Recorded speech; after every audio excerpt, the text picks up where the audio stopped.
Hello, I'm Dana Beal, and I want to welcome my listeners to Project Illumination, where we're dedicated to shining light and love on relationships in the workplace and the world. And today, I'm excited to have my guest, Bhakti Watts. And interestingly enough, hi, Bhakti. Hi, Dana. Interestingly enough, Bhakti lives in the same condominium as I do. And it's sort of synchronicity that I had been discussing with my guest last time, Sandra Ford Walston, who is the courage expert. We'd been talking, and she was a hospice volunteer. And she mentioned that some people, even on their deathbed in their 11th hour, still have a lot of pain and resentment. And I didn't realize that I just hadn't thought about that if people don't resolve their heal their relationships, that this could be, a problem right at the end, cause some, feelings.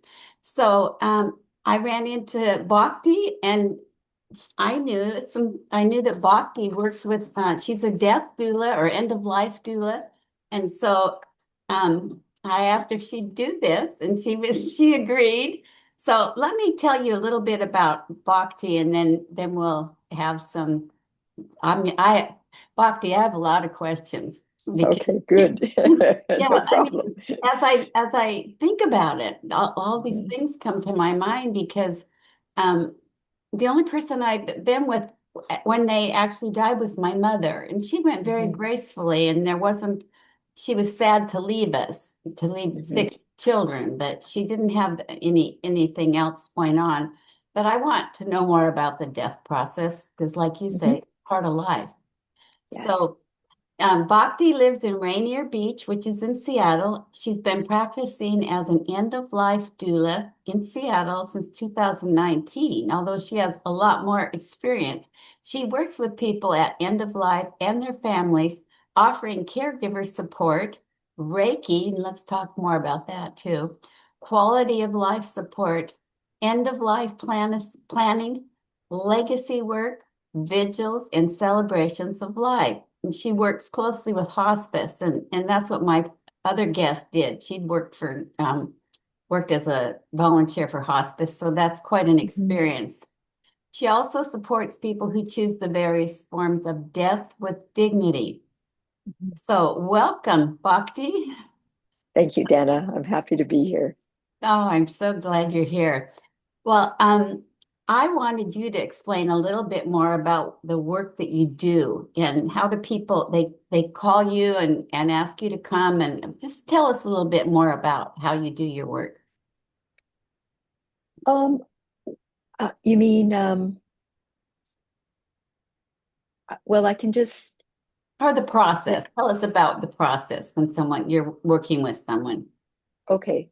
I mean, it varies a lot. Okay. I just received a call from somebody um, whose father is ill and lives kind of far away. Mm. Um, sh- but comes into Seattle for treatment. And so she was wondering if I ever did work by Zoom, which I do. Mhm. So, Kate, and I've only one other end of life person I worked with the whole time by Zoom because she was quite far away.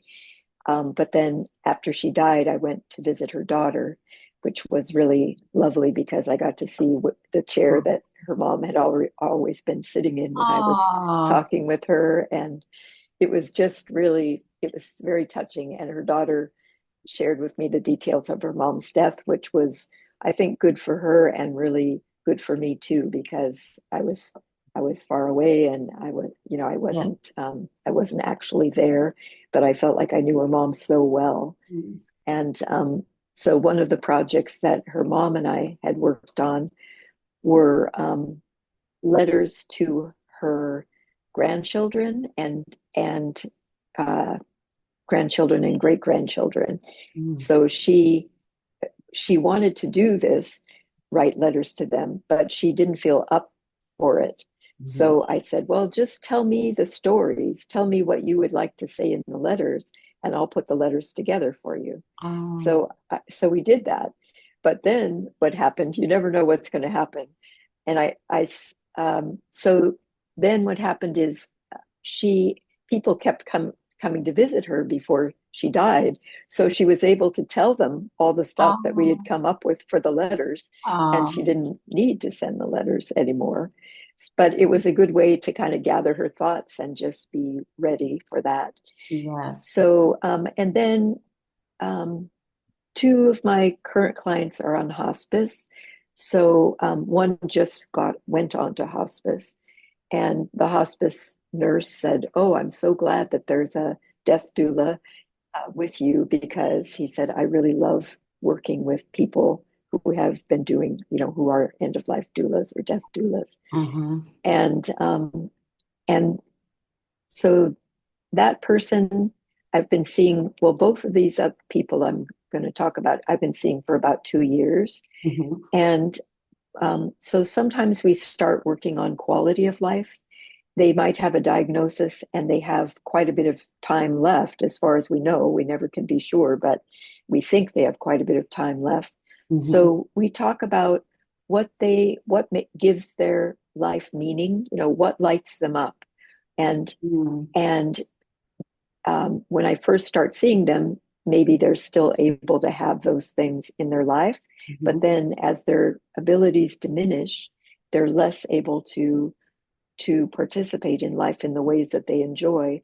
Hmm. So I help them by we can, if they really love nature, I'll bring them things from nature to bring them to them. Hmm. And if they're able to be out, I can take them out in a wheelchair or however they can Hmm. go. Hmm. Um, and we just talk about the things that they love too, and they show me they have, like, one person has a lot of what do you call it, artifacts, because he's Hmm. into archaeology, and so he has things there that are all have meaning, and he Uh-huh. can tell me what all of them are. And then one time I brought him a fossil that I found, because I Oh, thought he might be able to tell me what it was.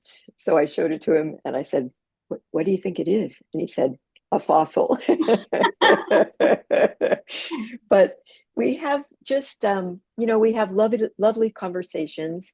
And so th- that person I was seeing every other week for a while, and now I'm seeing a little more often now that they're on hospice. hmm. And then another couple that I've been seeing, but that was the the couple the person I was just telling you about is part of a couple. Uh-huh. And the wife is doing a lot of caregiving and has been for a long time. Hmm. So I'm really there for her too, because, she needs a break. She needs someone to talk to. She needs hugs. Right. So I really try to support her in any way I can. That's a good point because when my mother was dying, we were all gathered around and all the nieces and nephews flew in, but we didn't know, we hadn't been through this. So Right, we needed somebody else to help support us as well right, as, exactly. as my mother. So it sounds like an important part of what you do. Right. Like a lot of times when I'm sitting with somebody, like, say if they're at the very end of their life and their family's all gathered, Hmm. we'll have a separate space where the family can be, because most of the time they want to catch up on things with each other, which Yes. is a little bit distracting for the dying person, Oh, yeah. because they're very ultra sensitive at that time. And Mm. so then just one or two people at a time will go in to talk to the person who's dying. And Hmm. that way, they can express whatever they want to express, but they still can get back in the family Hmm. with the rest of the family. And what I find is sometimes if I'm sitting with the person and then I go out to let somebody else visit, the other people that are left really want to talk about their own experiences with death, because it's still in us for all of the rest of our lives. And Hmm. so people don't have a chance to talk about it very much. And it comes up a lot when Hmm. someone else is dying that they Right, know, or, right, that they're related to. right, So I find that happens. right. But the other couple that I'm working with right now, um, I usually only take one couple, one person at a time if they're at end of life.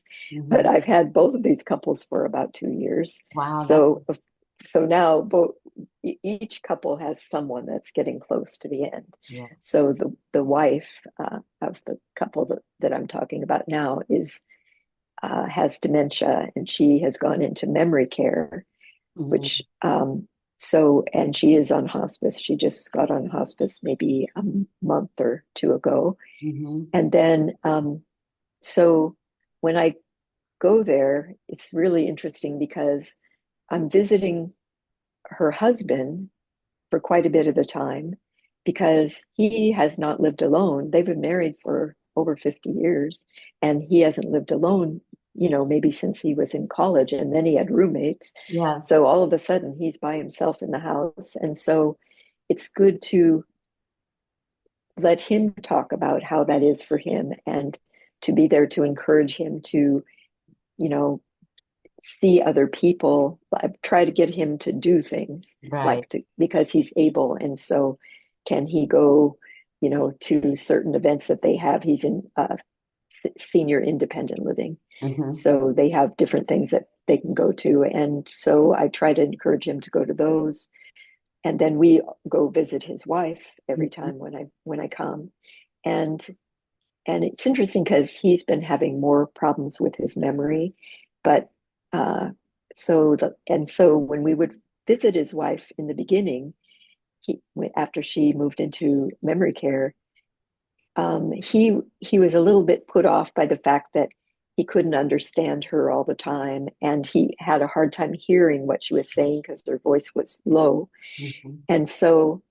But now he's been having some memory problems of his own, Mhm. and so the last time we went to visit her, he was so tender with her, and I felt a shift in their relationship. Mm. And then when we came out, he said, "You know, she's still in there." He said, "I can Oh, I can read her body language and her facial oh, expression." isn't that And it was beautiful? so beautiful, Oh, just to hear that, and just to see him come to that realization, yes, because before that he's very verbal, and yes, so he's used to being verbal with her, of course, yes. so he was missing that so much. But then Oh. finally he got past that and was able to really relate in a different way.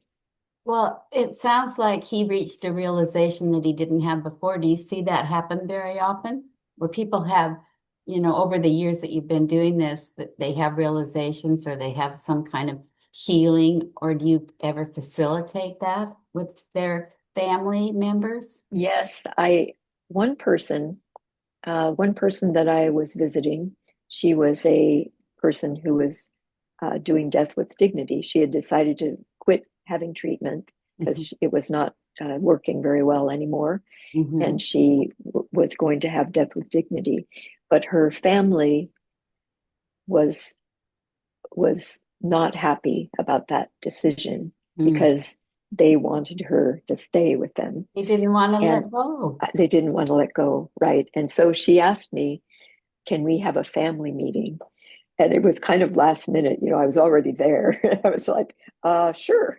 Yeah. But anyway, we had a family meeting, and so there was good communication, and I was able to ask questions so that everybody had things to think about.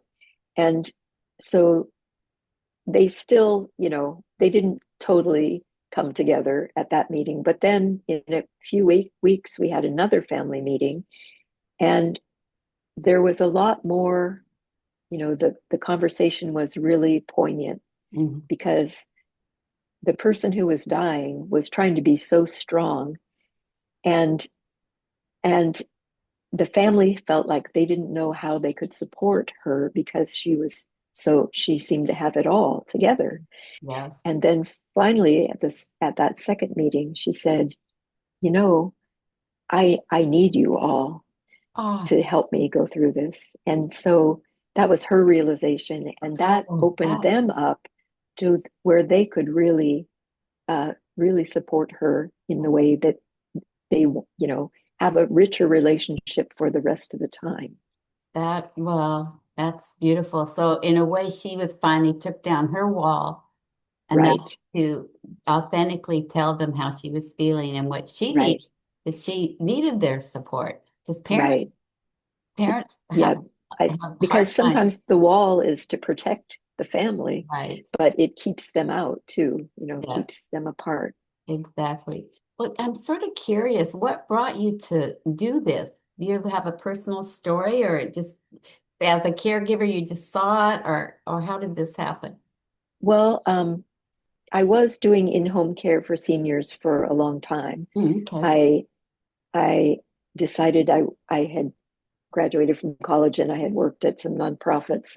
I've been doing urban design work actually, and I really liked it, but the grants would run out and have to find a new job and everything. And so eventually I was doing a job that I didn't really love that much, but Oh, it had good benefits and everything. And I was afraid that I was going to get sucked in and not be able to leave. So I I decided know to that leave. story. I've Yeah, worked I with people in decided the to leave workplace. that job and before it got to be too late.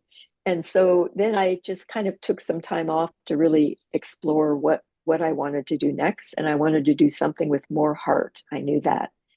So I did find a job doing home care for seniors, which was um, I didn't know if I could really support myself doing that, but I thought I didn't hurt to try, and Right. I loved the work. And as it worked out, a person that I'm a weaver, and a person that I used to give rides home from the Weaving Guild meetings, she needed more help. And so I started helping her, and eventually I was only helping her, and she was very generous. And so it was really kind of funny how you can start out with something that you don't know if you can support Well, yourself, and then it ends up being something that's just what you would like. well, And so, I think yeah, go that's ahead. how the universe works. The universe finds you and Yes, brings you together, just like we got talking in the yes, parking garage or the other yeah, day. I But believe that that I too. didn't mean to interrupt Oh, your that's story. okay. And So anyway, I was with her until she died.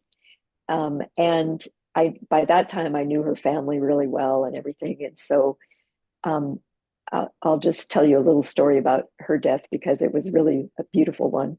okay. So her son, who lived near her, called me. I was in Vancouver, BC, and called me and said, "Mom's not eating today." I'm like, oh, that's a problem. Yeah. So I said, I'll come. So I came back and I met her other son at the airport who was coming in from another state. Mm-hmm. He took me there to her place. And then her other son came in from out of state the same night. And so all three sons were there and I was there. And so this is why we like to have a separate room for the family because so they were doing what they always did, which was, oh, how's your work going? And, Yeah. it was kind of like she wasn't there in a way. And Yeah. I went home that night and I thought, oh, that was, I really don't want it to be like that. Yeah. So what could I do? And so I remembered, oh, she showed me this little box of mementos that she had saved over the years. And it Mm-hmm. was things her sons had given her, and so Oh. I brought it out, and they each took the things that were from them and they read Oh. them. And it was so beautiful. And people can hear even after they're not conscious. And she was not conscious, but I really uh, am pretty sure she heard that. Mm-hmm. And the one that I loved the best was from her second son. And it said, it was a note to the tooth fairy. And it said, "Dear tooth fairy, you forgetted my tooth." Oh, isn't that cute? So it was just, it was really lovely. And You know, then I stayed and we all, kind of cleared out her stuff together, which right. was hard because there was a lot of grief around that. Well, the grief part, we haven't even touched on that. Right. But what I was noticing in all your stories, including your own, is it's always about the heart. It's always about relationships, and it's always about the real feelings. And in my work, I've always worked with it ends up being more about families and relationships when I even in the business world what goes what it and what the issue always becomes are the relationships with each other, and Yeah. even at death that's still going on, and it sounds Yeah. like most yeah the most what you're describing, most of the people they don't have a lot of they it sounds like they were dying fairly peacefully. They Yes. their families loved them. Have you I know people that have a lot of resentment. They feel like they're a victim. And I know a lot of people actually at my age, I'm seeing people, friends die. And Hmm. we don't expect it quite yet, but it's happening. And I just Right. wonder, I know people that I work with or their friends, personal friends, they have a lot of resentment or they feel like they're the victim and they're still mad at somebody. And I think, what if they got really ill and or Right. so that's so sad to me that they might Yes. be holding that. Have you dealt with anything like that? Um, okay. So Like I, resentments or yeah, I have a list of questions that I go over with people when I'm first starting to oh, work with them, especially not so much the quality of life people, but when they start to get close to the end of their life. And one of the questions is, are there any relationships that need healing in your life? And if there are, we can compose a letter to that person and they mhm. can mail it if they want, or they can not mail it if they want, but they can get it out of their Oh, system, what oh, their side of it is. And I think that's very helpful. yes. I will say my husband, who died, was very angry at the end, um, just at the world in general. You know, he was Oh, always so easygoing and such a great guy, but he must have had something buried in there because when he was even, he wasn't totally that close, but even months before he died, he was just like so hard to be around. And but I really felt like, oh, this is something he has to get out of his system before he gets to the end of his life. mm-hmm, And so, and that's pretty much what happened. The night before he died, he was really agitated, mm-hmm, and and that was before I was an end of life doula, and I didn't. The hospice people had told me that he might get agitated, but I didn't recognize it when it was oh, happening. yes. So, and he had a good friend who came over that night to, to be with him too. And it was very difficult seeing him that way. Mm-hmm, So that night was the first night he had slept clear through the night. I'd been getting up with him in the night. And then the next morning, he was still alive. I was happy to see. mm-hmm. And he was so peaceful. He didn't wake up. And I called his friend and I said, could you come back and see him today? Because that will be a much better memory for you to have of him than Mm-hmm. how he was last night. And so she did. And he died that afternoon. He didn't really wake up. He just kept on sleeping Wow. and then he died. So it Mhm. ended up being a peaceful death. Yes. And he was someone who really, when he found out he had cancer, he just did all of his regular stuff. It didn't hit him until close to the end, and then he really got mad. Uh, So it's nice for people to get that out of their systems if they yeah, can. And yeah. I try to understand where it's coming from. Right, right. Yeah. And I am sure there are probably some people that die that way. Hmm. I don't mean specifically your husband, but there are people that have a lot of resentment and they think they're right, and they're probably just going to die that way. And so that brings me to this thought, which is this kind of all came together organically, Uh-huh. that what could we do in the present, each one of us, whether most of us have no idea how long we're going to live, and we Hmm. hopefully, I hope most of us want to live a long time. What do you think? And, we can kind of join our thoughts about this, about how to live our lives today. So in the end, we maybe have a more peaceful acceptance of death. Mm. Well, I mean, there's a lot of fear about death, Ah. and and who knows, when it's my time, I might be afraid too. I don't know how I'll feel. Mhm. I know my dad, when he was getting almost ready to die, I Mhm. asked him if he was afraid, and he said, "No, I'm not afraid." And then about a day later, he said, "Okay, I'm afraid now." So Wow. it was very sweet, and That's but sweet. I think what we can do is we can really try not to harbor resentment in ourselves, really talk to people. If someone does something that doesn't sit well with us, either talk it out with them if that's possible, Hmm. or work on it, work with ourselves to let it go, Hmm. because we don't want to have all those resentments in us when it comes to the end of our life.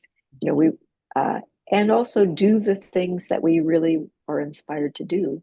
Yeah. Don't just put those off, because Yeah. we never know how long we have, and we Mm. really want to live the life that we love, live a Yes. good life. Yeah. I even said in one of my talks somewhere that we should live like we're dying, and somebody said that Mm. doesn't sound very good. And I said, but we should live like it could be tomorrow. We Right. don't know. So Right. let's live fully now and Right. embrace the life we have now.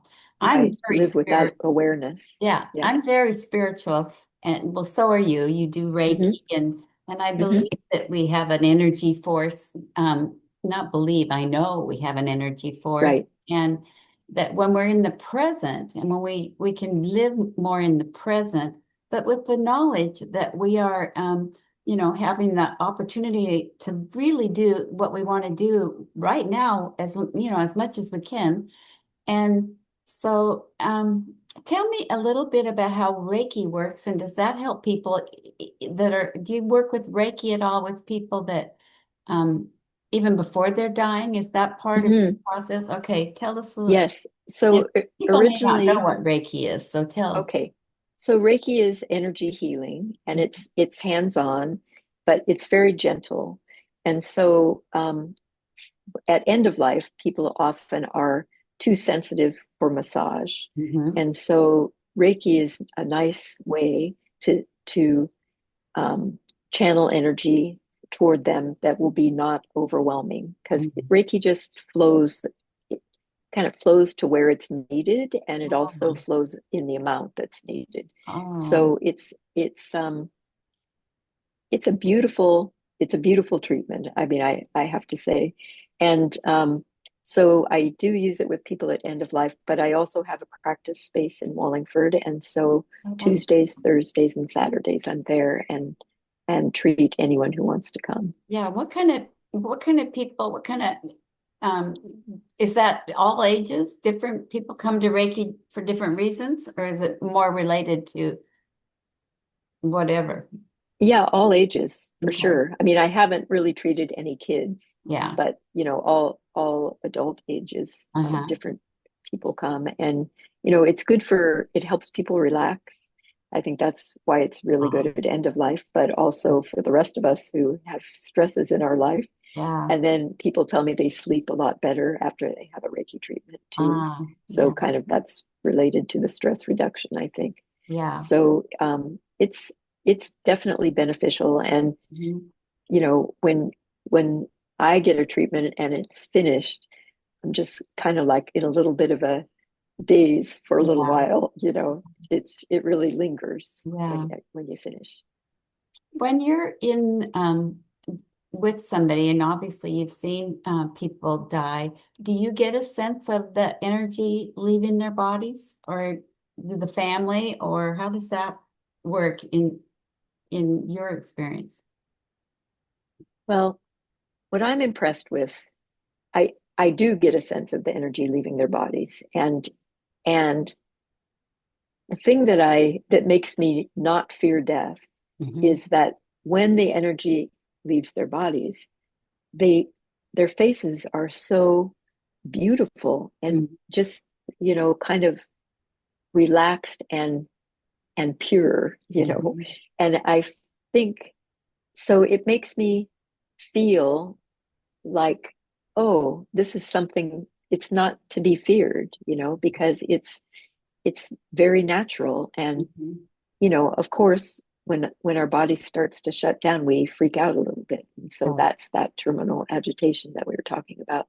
right. But at the end, you know, and unless it's a really, there are difficult deaths, which I have not really been witness to. Mhm. So, you know, I don't know how that will be. And Mhm. I've heard stories of difficult deaths, but I have not been there.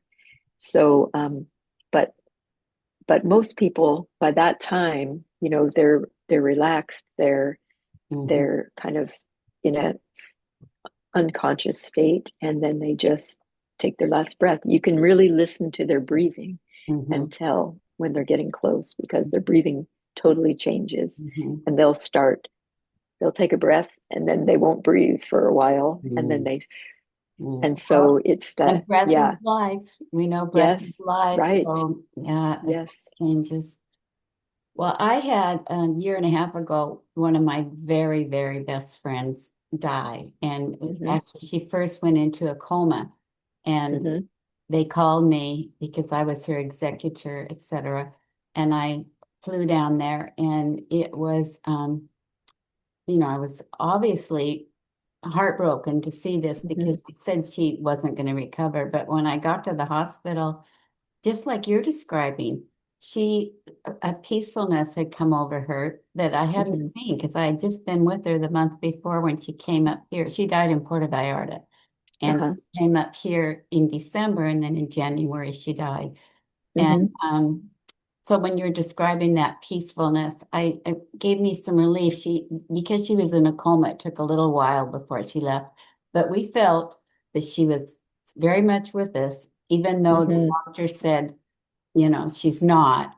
right, We knew her soul was there, and we talked to her, and we were able to tell her everything would be taken care of. And so that all went really quite beautiful. I did have to cremate her and mm-hmm, do a lot of things by myself, which was mm-hmm, not easy. But when I got back, that's when I started feeling grief. And mm-hmm, it's a year and a half later, I'm still not through yes. grieving the loss of my friend. Do you have any advice for people, or do you work with people after the death, family members, or what do you suggest? Um, I I think with grief, I think Reiki is very helpful Mm, because it's a nonverbal way that you mhm. can just take in some energy and let some energy go. Yeah. And so that's one way. If it's a very recent death, I usually suggest a grief therapist Hmm. for people because it, what I like to do with people around grief is a ritual. Hmm. And it would be kind of listening to the story of the death if I wasn't there, Hmm. and hearing what are the parts of it that are the most difficult for them. Hmm. And then we come up with we gather objects that sort of represent the death and the person and the maybe some of the things the person liked and also the aspects of the grief that are being difficult. And Hmm. then we have a little ceremony just to say goodbye and to, you know, to promote healing in the person themselves. And I think it's really powerful, and they can keep that with Hmm. whatever we create.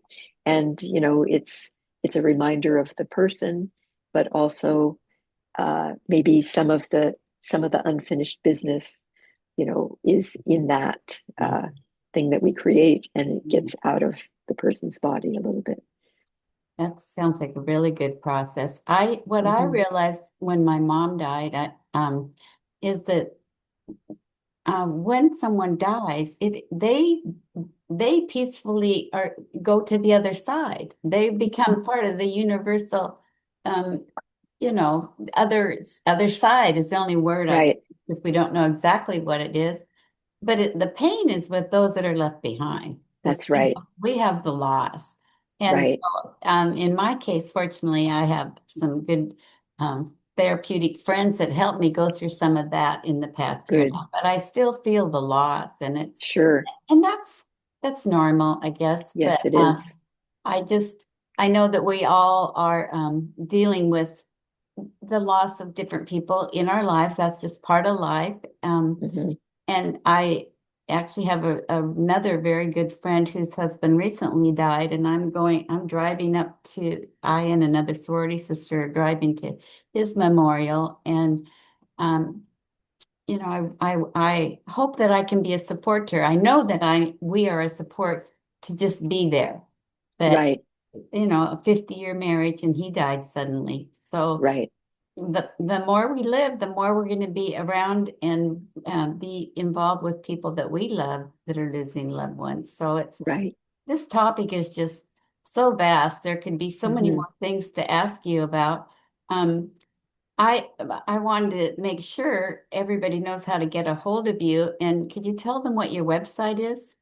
Sure. My website is bhaktiwatts.com. That's BHAKTIWATTS.com. And it's a great That's it. website. I told you when Oh, we got thank you. on, I've been reading it, and it's just a beautiful website. Um, I really think that so many people could benefit from having someone, especially like you would be the perfect person. You've got the caregiving heart and the compassion. And so I encourage, if someone needs help, to get in touch with Bhakti. And I wanted to ask her also before we close this up, what would you, if you have any messages for people that you would tell them? Um, Anything that you've learned from all of this, that, from your experiences, anything that you would want to give people that are alive, how to Mhm. live, or how to deal with friends that are dying? Well, your overall message, I guess.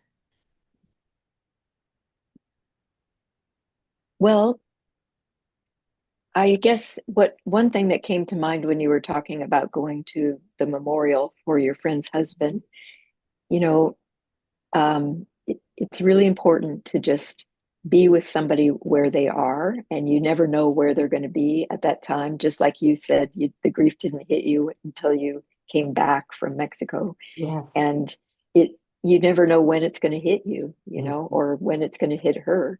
And Mhm. so just to listen to where she's at and just let it be okay. Yes. And for people who are living around somebody who's grieving and who want to, can I do something for you? Think Mhm. of something specific that you could do, that you would like to do for that person, and offer that. Because a person, when they're really in grief, doesn't have the bandwidth too much to figure out what they need. But if you said, can I bring you a dinner, or can I uh, take your mail to the post office, or can I do some of these things, walk your dog for you? That's those are the kinds of things that really are more helpful than just saying, what can I do for you? I'd love That to is do something. that is such good advice, because Mm, that's your caregiver heart that knows how to do that. And some of us, mm, I've worked in the professional atmosphere. I've done a lot of things in helping people with their relationships at work and families. But being a caregiver has not been one of my strengths. And right. I'm good at listening, but I would not have thought of, like you said, if they don't have the bandwidth to ask what they um, need, Hmm. be able to offer them. And I have a big family, and I have sisters that are really good at that. And so I think that was a really good message for everybody listening, because there are Hmm. many of us that wouldn't know what to do or to offer. Right. Right. So, And then the other thing um, for people that, if you have somebody who's dying, who's close to you, try to it's nice to see what they would like to be surrounded by, and who they would like to be surrounded by. um, And then create an environment for them that, when they do open their eyes, there are things there and people there that really are close to them. And, so that they'll feel very held and taken care of. Mm. I think that's part of what I do with my questions is I ask a lot of questions about what would you find comforting at the end, because you might not think to ask that before they can't answer you anymore, Oh, and it's yeah. nice to know. Yeah. Oh, yes.